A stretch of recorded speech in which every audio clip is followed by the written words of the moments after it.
31 December উদযাপন করা, 31 night উদযাপন করা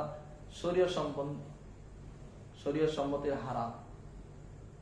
সমস্ত উলামায়ে কেরাম এই ব্যাপারে একমত। এটা অপসংস্কৃতি, ইসলামের কোন সংস্কৃতি না। এটা ইহুদি নাসারাদের সংস্কৃতি, খ্রিস্টানদের সংস্কৃতি, তাদের দিবস।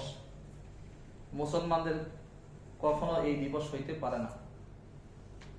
এই দিবসের কথা বলা হয়েছে 31 নাইট। এই দিবসে দেখা যায় মুসলমান ছেলে মেয়েরাও এই দিবস উদযাপন করে হারাম কাজ করে, আল্লাহকে নারাজ করে। আর মুসলমানদের জন্য ইসলাম ছাড়া অন্য কোন ধর্মের সংস্রবে যাওয়া বিলকুল হারাম। কোন জায়গা নেই যাওয়া। ইন্না দীন ইনদাল্লাহিল ইসলাম।